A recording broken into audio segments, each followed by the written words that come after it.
Okay, I want to go ahead and kind of finish up the conversation about the trad wife thing that this is part two. So I said in the last clip, part one, that women who are doing this this traditional lifestyle as a stay-at-home mom and wife, I find that they just need to explain, and they don't have to, but I think it'd be in a good practice, and their following might actually go up if they just talk about what it is for them on a regular basis, not what the people see edited on Instagram or YouTube or whatever, because we know that all that is curated, we know that all of it's planned out, we know that it's all staged, right?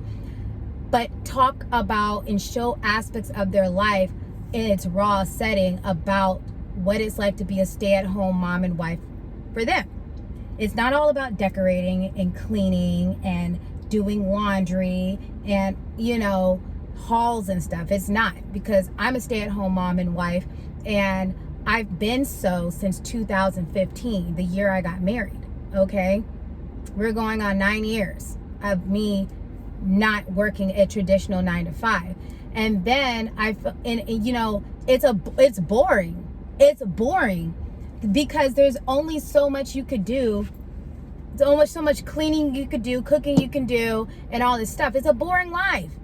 Most of your friends aren't stay-at-home moms, or half of them are working 9 to 5. The other half have maybe a little side gigs, and then you got your other stay-at-home moms. But how often? What do you need to talk to them every day for?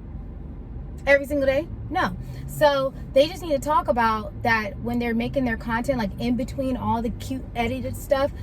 Show some real stuff. Talk about some things that they put in place, to secure their future while they're married to their husband. And it's okay. I'm not saying that it's bad to be a stay-at-home mom and wife, because clearly it's not. I am, but also clarify that, or at least talk about some things that you did to secure your future in the event that you want to leave your husband wants to leave you, or he dies. It would be nice to have those type of conversations, wouldn't it? It'll be nice for them to talk to the younger women and tell them that, when you decide to be a stay-at-home wife, or if your husband asks you to do that there's other things that need to be in place besides you just being a wife. Financial support, not just him, giving you a couple $100 a month as an allowance. No, $1,000 per child that I birth.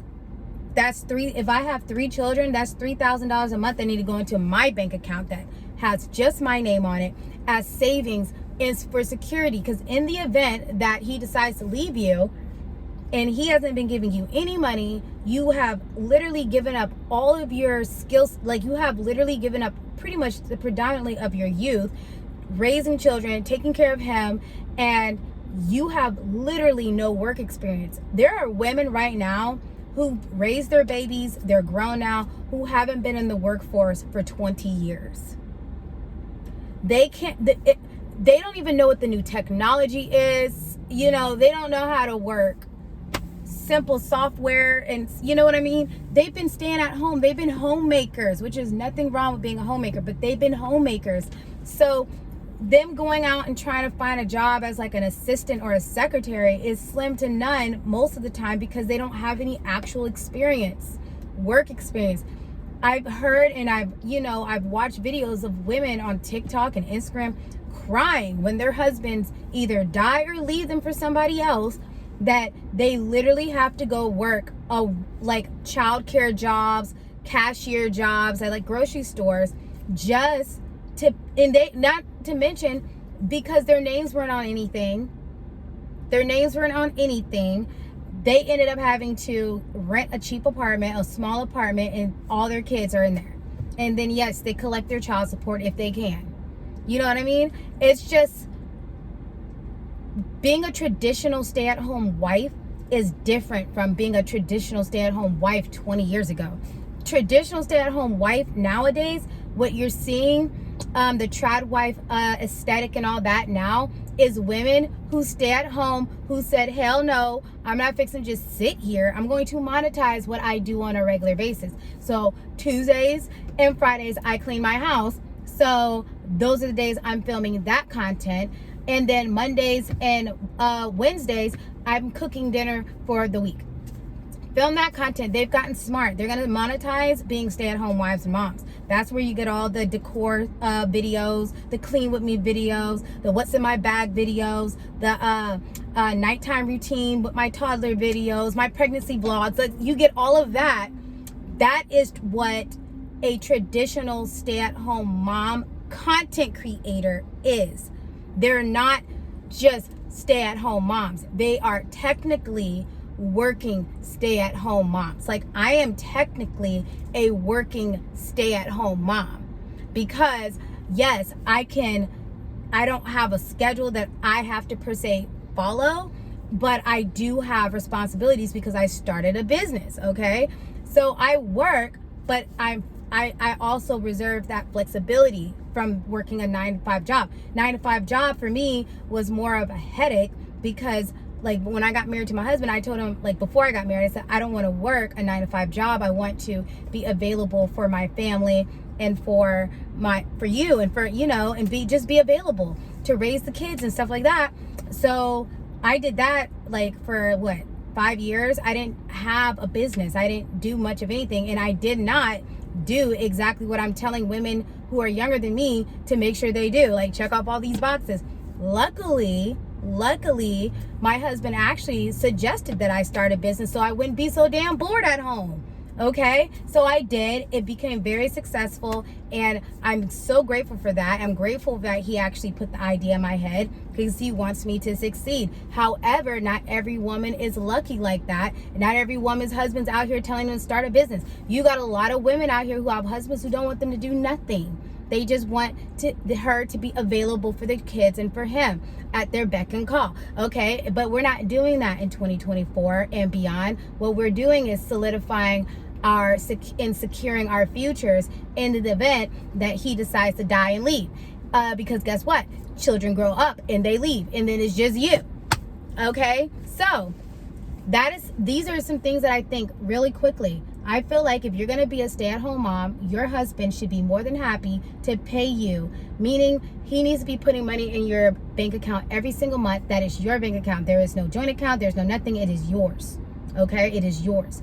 Y'all need to agree on a set amount. Obviously, if he only makes $4,000 a month, he can't put $4,000 in your account, but he could put like $600 in your account, right? Make it a bill. Okay, he also needs to have life insurance for himself, for you, and every child that you birth. He also needs to be taking care of the household expenses, along with the things that you do, like your hair, your makeup, keeping up with your appearance and stuff. I'm not saying you have to spend a ridiculous amount of money, but some basics to keep you up in feeling confident and looking your best for him, and yourself. So, and then another thing he needs to understand is, even though you're a stay-at-home mom and you have children, y'all have children and stuff, and you're a wife, you still may need some help around the house. This really just depends on how big your house is.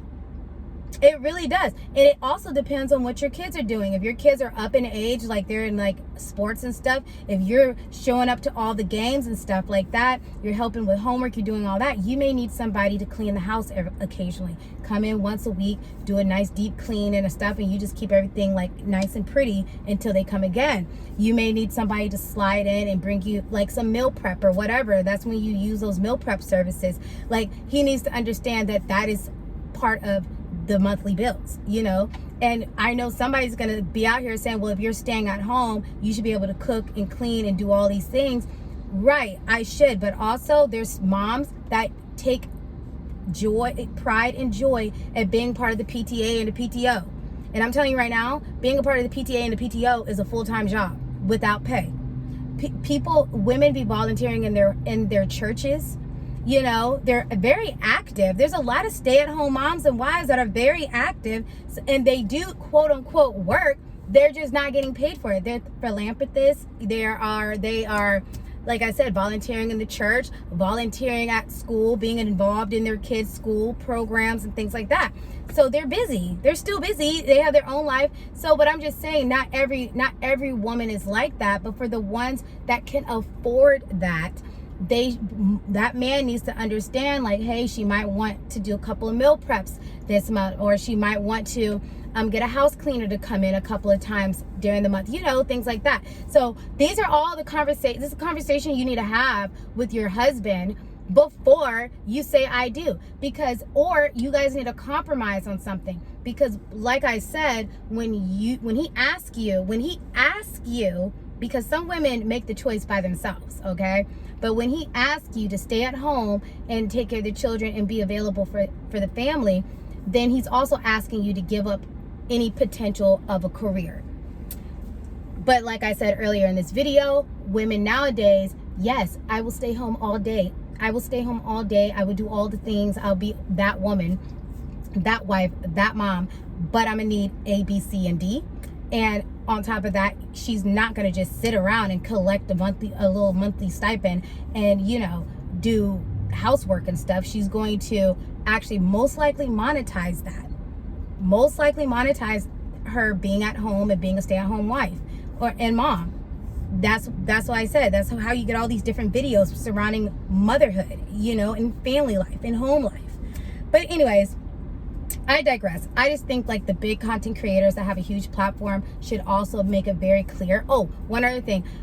Also understand that just because this woman is a stay-at-home wife and mom, understand that everybody's budget is different. So you'll have the ones that I would call my Pottery Barn moms or wives. They literally, when it comes, like I've been recently seeing, I've been seeing these women deck house top to bottom in Pottery Barn Halloween stuff. That's probably why we're selling out so doggone fast. But anyways, top to bottom, Pottery Barn, West Elm, Crate and Barrel, holiday, seasonal, all types of stuff. Understand that just because she's staying at home and just because, she's dependent on her husband, you don't know how much that man is making. Some of these wives are married to doctors, lawyers that they hardly see. Some of them are married to very successful business owners. And then also understand that because she's whatever little money she is getting, if she's getting anything, she just started creating content around her daily life, which also started bringing in money for her. So now she's able to do all of the aesthetic things that she's doing today. And understand that some of these women took years to get here. Some of them just had the budget anyway and just started posting that stuff as if this is what they've always done. Like, you have to understand that. And sometimes I wish these content creators could especially the young girls that are coming up and getting ready to come into the dating world and getting married or wanting to get married, to understand that this isn't real life. This is curated content for your enjoyment and entertainment, and it's my job and it brings me money. My actual life looks like this on a daily basis. Show a little bit of that. Talk about the budget. Talk about how you got the money to do this. Those are questions that these young women are going to most likely want to hear, answers that they're going to want to hear, how did you do it? What did you guys put in place to make sure you were secure? How did you get the budget to do this? The questions, But anyways, I'm done talking. But yeah, I just feel like if you're going to be a stay-at-home mom and wife, just make sure you secure your future and your children's future if you have any, just in case. I don't wish any bad on any woman or anybody, but I just want you to be 100% secure financially, predominantly, in the event that the marriage fails, you decide to leave, or somebody dies. That's it. But anyways, I'll talk to you guys later.